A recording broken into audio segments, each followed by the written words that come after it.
Hi, അസ്സലാമു അലൈക്കും. പ്രിയപ്പെട്ടവരെ, നമസ്കാരം. എന്തൊക്കെയുണ്ട് വിശേഷങ്ങൾ? ഞാനിന്ന് ഈ വീഡിയോയിലെത്തിയിട്ടുള്ളത് ഇന്ന് മാർച്ച് 15 ഞായറാഴ്ച ചന്ദ്രിക ദിനപത്രത്തിൽ വാരാന്ത്യ പതിപ്പിൽ വന്നിട്ടുള്ള ഒരു ലേഖനം നിങ്ങൾക്ക് മുമ്പിൽ എത്തിക്കാൻ വേണ്ടിയാണ്. വെടിയച്ചകൾക്ക് നടുവിൽ റമളാൻ ചിന്തകൾ എന്ന തലക്കെട്ടിൽ വന്നിട്ടുള്ള ഒരു ലേഖനമാണ്. ഇന്ന് ചന്ദ്രികയിൽ വന്നിട്ടുള്ള ലേഖനം ഞാൻ നിങ്ങൾക്ക് മുമ്പിൽ എത്തിക്കുകയാണ്. ബഹുമാനപ്പെട്ട നിഷാദ് പയ്യത്ത് എഴുതിയിട്ടുള്ള ലേഖനമാണ്. നമുക്ക് ആ ലേഖനത്തിലേക്ക് കടക്കാം. സ്വന്തം രാജ്യത്ത് ജീവിക്കാനുള്ള അവകാശങ്ങൾ നിഷേധിക്കപ്പെട്ട വർഷങ്ങളായി നിരന്തര ദുരിതം പേറുന്ന ഫലസ്തീൻ മുസ്ലിമായതിൻ്റെ പേരിൽ അട്ടിപ്പുറത്താക്കപ്പെടുകയും അടിച്ചമർത്തലുകൾക്ക് വിധേയമായി കൊണ്ടിരിക്കുകയും ചെയ്യുന്ന പല ദേശങ്ങളിലെ മുസ്ലിങ്ങൾ, ഭക്ഷ്യക്ഷാമത്തിൻ്റെ കുരുക്കിൽപ്പെട്ട ആഫ്രിക്കൻ രാജ്യങ്ങൾ, അധിനിവേശത്തിൻ്റെയും അനന്തര യുദ്ധങ്ങളുടെയും കെടുതിയിലകപ്പെട്ടവർ, ആഭ്യന്തര യുദ്ധവും തുടർ യുദ്ധങ്ങളും ശവപ്പറമ്പാക്കി മാറ്റിയ രാജ്യങ്ങൾ, അധിനിവേശത്തിൻ്റെ ബാക്കി പത്രങ്ങളിൽ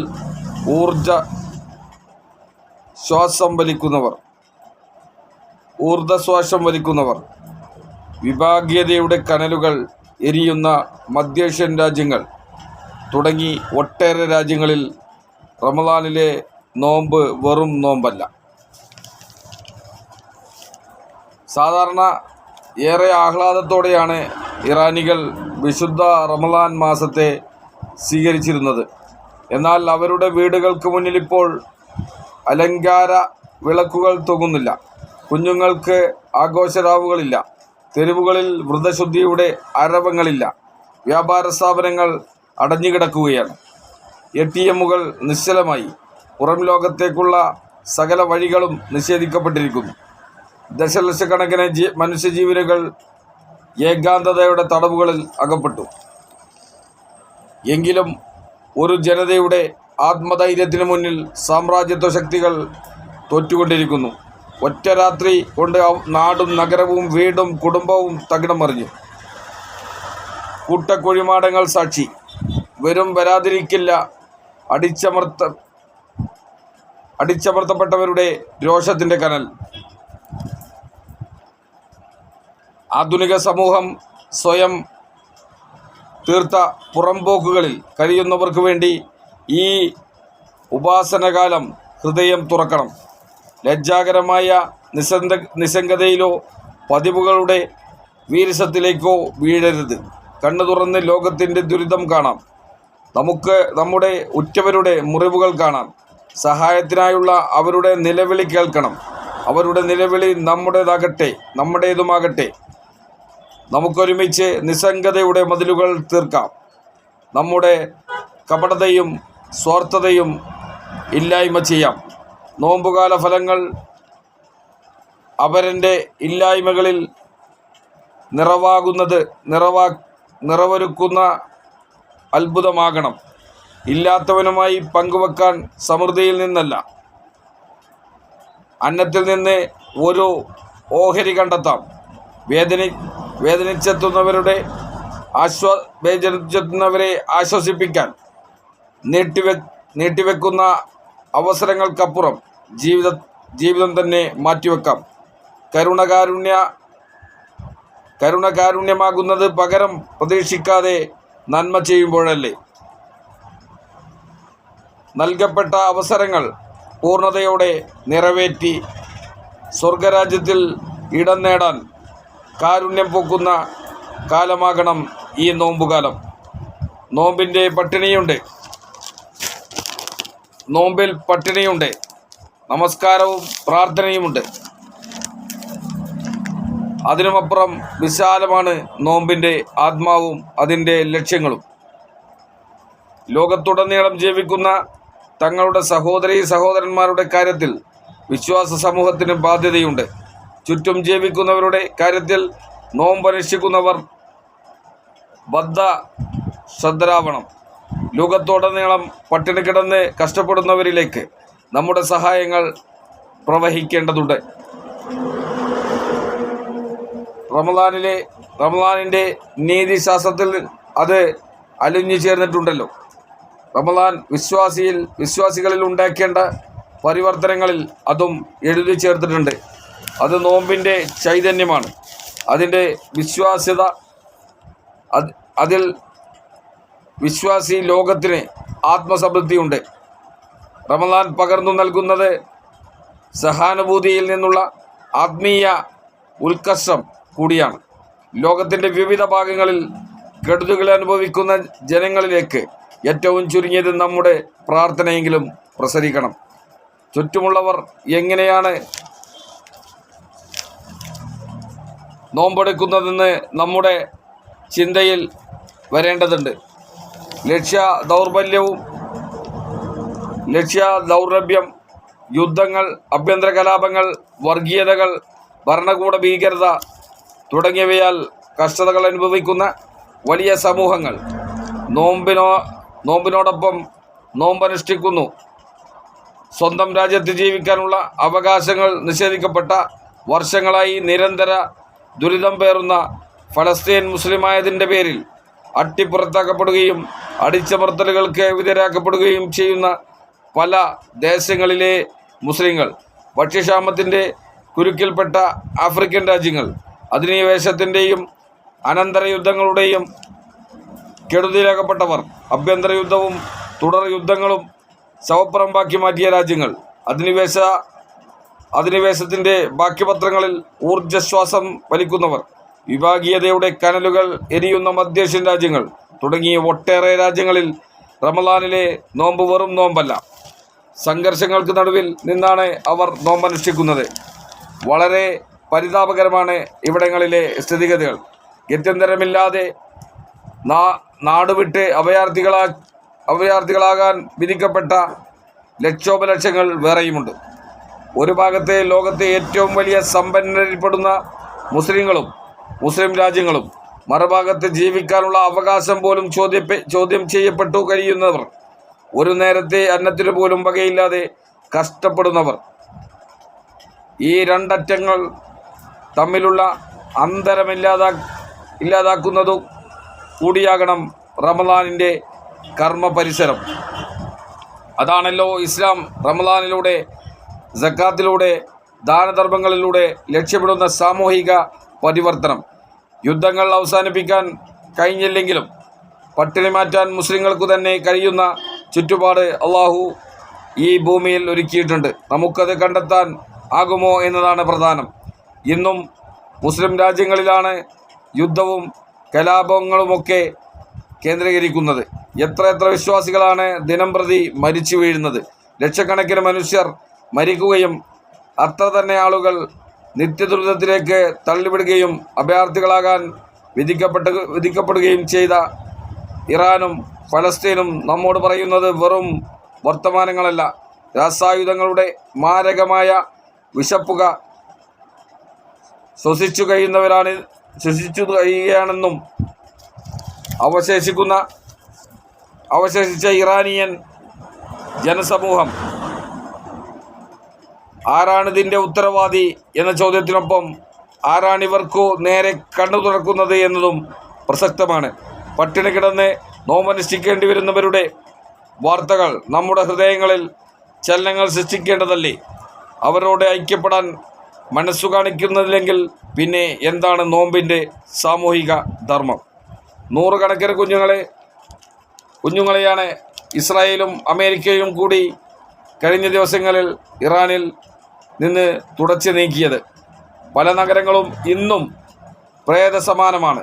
ഇസ്രായേലിൻ്റെ ആക്രമണത്തിൽ എല്ലാം നഷ്ടപ്പെട്ട ലക്ഷങ്ങൾ. നോമ്പുകാലത്തും ദുർഗന്ധം വമിക്കുന്ന അളിഞ്ഞ ജലം കുടിക്കേണ്ടി വരുന്ന ഫലസ്തീനിൽ ഉൾപ്പെടെയുള്ള പല മനുഷ്യർ നഗരങ്ങളിലെ കാഴ്ചകളും വ്യത്യസ്തമല്ല. വെള്ളം കുടിച്ച് നോമ്പനുഷ്ഠിക്കുന്നവരാണ് ആ ജനത ഇന്ന്. നോമ്പ് തുറക്കുന്ന സമയവും കഴിഞ്ഞ് ആരെങ്കിലും നൽകുന്ന റൊട്ടിയും കഴിച്ച് പശിയടക്കുന്ന പാവങ്ങൾ ഇവിടെയുമുണ്ട്. ഇറാനും ഫലസ്തീനും നിലവാരമുള്ള ജീവിതം നയിക്കാനും അതിലുമേറെയും പ്രകൃതി വിഭവങ്ങൾ അവിടെയുണ്ട്. പക്ഷേ അവ അധികവും അധിനിവേശ ശക്തികൾ അപഹരിക്കുകയാണ്. പാശ്ചാത്യർ അതിൻ്റെ ഓഹരി പറ്റി സ്വന്തം പോക്കറ്റ് വീർപ്പിക്കുന്നു. മധ്യേഷ്യയുടെ പല ഭാഗങ്ങളിലും രാജകീയ ജീവിതം നയിക്കുന്ന, പട്ടുവിരിപ്പിൽ സഹശയനം നടത്തുന്ന പ്രമാണിമാരുടെ കണ്ണെങ്കിലും ഇവർക്കു നേരെ തുറന്നെങ്കിൽ ഈ ഒരു കാഴ്ച ഒരിക്കലും ലോകം കാണേണ്ടി വരില്ലായിരുന്നു. ഇവരുടെ ദുരിതം അവസാനിപ്പിക്കാൻ എന്താണ് ഈ റമളാനിൽ തൻ്റെ ധർമ്മമെന്ന് ഓരോരുത്തരും ചിന്തിക്കണം. നിത്യപ്രാർത്ഥനകളിലെങ്കിലും ഇവരെല്ലാം കടന്നു വരേണ്ടതുണ്ട്. മതത്തിൻ്റെയും വിശ്വാസത്തിൻ്റെയും പേരിൽ ലോകത്തേറ്റവും പീഡനം സഹിക്കേണ്ടി വന്നവരാണ് ഇറാൻ, ഫലസ്തീൻ ജനത. വർഷങ്ങളായി ഇസ്രായേലിൻ്റെ ഉന്മൂലന ഭീഷണിയിൽ കഴിയുന്ന ഈ വംശീയ ന്യൂനപക്ഷം ലോകത്തിൻ്റെ അലിവ് തേടുകയാണ്. കഴിഞ്ഞ കുറേ വർഷങ്ങളായി അവരെ കൂട്ടക്കശാപ്പ് നടത്തുകയും സ്ത്രീകളെ ബലാത്സംഗത്തിനിരയാക്കുകയും ചെയ്യുന്നു. അവരുടെ വാസസ്ഥലങ്ങളിൽ ചുട്ടുചാമ്പലാക്കുന്നു. ലക്ഷക്കണക്കിന് പേർ ക്രൂരതകൾ സഹിച്ച് അവിടെ കഴിയുന്നു. ഇവർക്ക് നീതി ലഭ്യമാക്കുന്നതിനു വേണ്ടി നാം ശബ്ദമുയർത്തേണ്ടതുണ്ട്. യുദ്ധത്തിൻ്റെ കനലൊടുങ്ങാത്ത പല അറബ് രാഷ്ട്രങ്ങളിലെ വർത്തമാനവും ദയനീയമാണ്. കുട്ടികൾക്ക് പാൽ കൊടുക്കാനാകാതെ, കിടക്കാൻ ഒരു പായ ലഭിക്കാതെ, വെള്ളം ശേഖരിക്കാൻ ഒരു ബക്കറ്റ് പോലുമില്ലാതെ വീട് നഷ്ടപ്പെട്ട ആയിരക്കണക്കിന് ആളുകൾ നരകിക്കുകയാണ്. പരകോടി ജനതയെ യുദ്ധം ദുരിതത്തിലേക്ക് തള്ളിവിട്ടിരിക്കുന്നു. എന്താണ് നമ്മുടെ റമളാനിൽ അവർക്ക് വേണ്ടി നമുക്ക് ചെയ്യാനാവുക? ഹൃദയത്തിൻ്റെ അടിത്തട്ടിൽ നിന്നുള്ള ഒരു പ്രാർത്ഥനയെങ്കിലും നൽകാനാവില്ലേ?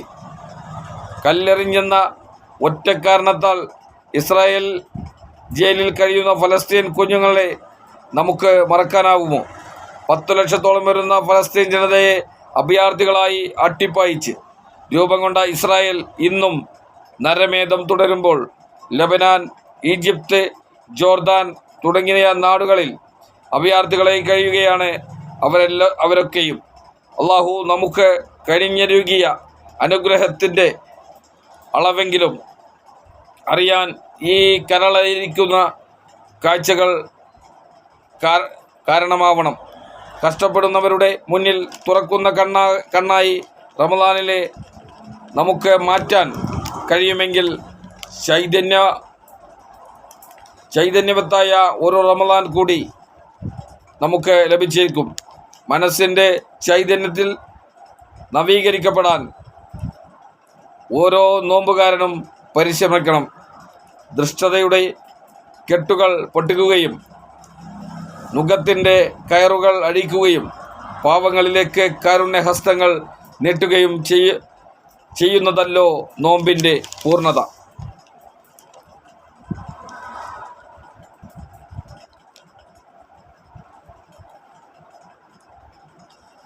ഇന്നത്തെ ഏറ്റവും ശ്രദ്ധേയവും അതോടൊപ്പം തന്നെ നമുക്ക് ഏറ്റവും വേദനാജനകവും ഈ ഒരു ലേഖനം, ഇന്ന് ചന്ദ്രിക വാരാന്ത്യ പതിപ്പിൽ വന്ന ലേഖനം ഏറെ അലിയിപ്പിക്കുന്നതും അതുപോലെ തന്നെ കണ്ണ് നനയിക്കുന്നതുമായ ലേഖനമാണ്. ഈ പരിശുദ്ധ റമളാനിൽ ദുരിതമനുഭവിക്കുന്ന ഇറാൻ ഫലസ്തീൻ മക്കളുടെ, നോമ്പനുഷ്ഠിക്കുന്നവരുടെ, പാവപ്പെട്ടവരുടെ താങ്ങും തണലുമാവണമെന്നാണ് ഇന്നത്തെ ഈ ഒരു വെടിയൊച്ചകൾക്ക് നടുവിൽ റമളാൻ ചിന്തകൾ എന്ന തലക്കെട്ടിൽ പ്രിയപ്പെട്ട നിഷാദ് പയത്ത് ഇന്നത്തെ ചന്ദ്രിക ദിനപത്രത്തിൽ വാരാന്ത്യ പതിപ്പിൽ നമുക്ക് മുന്നിൽ അവതരിപ്പിച്ചിട്ടുള്ളത്. വളരെ കൃത്യതയോടുകൂടെ തന്നെ അദ്ദേഹം കൃത്യമായി തന്നെ ഇന്ന് നടക്കുന്ന ഈ പശ്ചിമേഷ്യൻ യുദ്ധവും അതുകൊണ്ട് അനുഭവിക്കുന്ന യാതനകളും വേദനകളും സാധാരണക്കാർ അനുഭവിക്കുന്ന വേദനകളെക്കുറിച്ചുമാണ് കൃത്യമായി ഇന്നത്തെ ഈ ലേഖനത്തിൽ അദ്ദേഹം നമ്മോട് സൂചിപ്പിച്ചിട്ടുള്ളത്. നമ്മളൊക്കെ ഇന്ന് വലിയ സന്തോഷങ്ങളിൽ നമ്മളൊക്കെ ജീവിക്കുമ്പോൾ ഒന്നുമില്ലാതെ ഏറ്റവും ദുരിതമനുഭവിക്കുന്ന ഇന്നത്തെ നോമ്പുകാലത്ത് ഒരു കുടി നീര് പോലും, ഒരിറ്റു വെള്ളം പോലും ലഭിക്കാതെ പട്ടിണിയിലകപ്പെട്ട് നോമ്പനുഷ്ഠിക്കുന്നവർ, കിടക്കാൻ കിടപ്പാടമില്ലാതെ, ജീവിക്കാൻ ഒന്നുമില്ലാതെ എല്ലാം നഷ്ടപ്പെട്ട് ഇന്ന് ഭൂമിക്ക് മുകളിൽ ജീവിക്കുന്ന ഏറ്റവും പ്രിയപ്പെട്ടവർ, ഒരുപാട് കാലങ്ങളിൽ നമ്മളെപ്പോലെ ജീവിച്ചവർ, അവർ ഇന്ന് അനുഭവിക്കുന്ന ദുരിതങ്ങളെക്കുറിച്ചാണ് ഇന്നത്തെ ഈ ലേഖനത്തിൽ എൻ്റെ പ്രിയപ്പെട്ട ഇന്നത്തെ നിഷാദ് പയത്ത് എഴുതിയിട്ടുള്ള ലേഖനം. ഏറ്റവും വേദനാജനകമാണ്. അത് വായിക്കുമ്പോൾ തന്നെ കണ്ണ് നനയുന്ന ഒരവസ്ഥയാണുള്ളത്. നമ്മുടെയൊക്കെ പ്രാർത്ഥനകളിൽ ഇവർക്ക് വേണ്ടിയുള്ള പ്രാർത്ഥനകൾ ഉണ്ടാവണമെന്നാണ് ഇതിൻ്റെ രത്ന ചുരുക്കം. നമുക്ക് ചെയ്യാൻ കഴിയുന്നതിലപ്പുറം നമ്മൾ മാക്സിമം നമ്മളെക്കൊണ്ട് ചെയ്യാൻ കഴിയുന്നത് ചെയ്യാനും, അതുപോലെ തന്നെ പ്രാർത്ഥനകൾ ഇവർക്ക് വേണ്ടി പ്രാർത്ഥിക്കാനും, ഇവരുടെ പഴയ ജീവിതത്തിലേക്ക്, പഴയ സന്തോഷങ്ങളിലേക്ക് അവർക്കൊക്കെ തിരിച്ചു വരാൻ പടച്ച തമ്പുരാൻ അല്ലാഹു തൗഫീഖ് നൽകട്ടെ. ആമീൻ എന്ന് ദുആ ചെയ്യുകയാണ്. അതോടൊപ്പം തന്നെ ഈ ദുരിതത്തിലകപ്പെട്ട് ഇന്നത്തെ ഈ കാലഘട്ടത്തിൽ പശ്ചിമേഷ്യൻ യുദ്ധത്തിൽ അകപ്പെട്ട് ഒരുപാട് ആളുകൾ മരണപ്പെട്ടിട്ടുണ്ട്. അവർക്കൊക്കെ അല്ലാഹു ഷഹീദിൻ്റെ കൂലി നൽകി ആദരിക്കട്ടെ എന്നുകൂടി പ്രാർത്ഥിക്കുകയാണ്. ഏതായാലും ഈ ഒരു കാലഘട്ടത്തിൽ നിന്ന് സന്തോഷത്തോടെയുള്ള ഒരു ജീവിതം നയിക്കാൻ എല്ലാവർക്കും, ദുരിതമനുഭവിക്കുന്ന എല്ലാവർക്കും അല്ലാഹു തൗഫീഖ് നൽകട്ടെ എന്നുകൂടി ആത്മാർത്ഥമായി ദുആ ചെയ്തുകൊണ്ട് ഞാൻ എൻ്റെ വാക്കുകൾ അവസാനിപ്പിക്കുകയാണ്. എല്ലാവർക്കും നന്ദി, നമസ്കാരം. ഈ പരിശുദ്ധ റമളാൻ മാസത്തിൽ നിങ്ങളുടെ പ്രാർത്ഥനയിൽ എന്നെയും അതോടൊപ്പം തന്നെ ഇന്നേയും നമ്മൾ ഈ സംസാരിച്ചവരെയും ഉൾപ്പെടുത്തണമെന്നുകൂടി ഒരിക്കൽ കൂടി അഭ്യർത്ഥിച്ചുകൊണ്ട് വാക്കുകൾ അവസാനിപ്പിക്കുന്നു. വാഖിറു ദഅ്വാനാ അനിൽ ഹംദുലില്ലാഹി റബ്ബിൽ ആലമീൻ. അസ്സലാമു അലൈക്കും വറഹ്മത്തുള്ളാഹി തആല വബറകാതുഹു. പ്രിയപ്പെട്ടവരെ, നമസ്കാരം.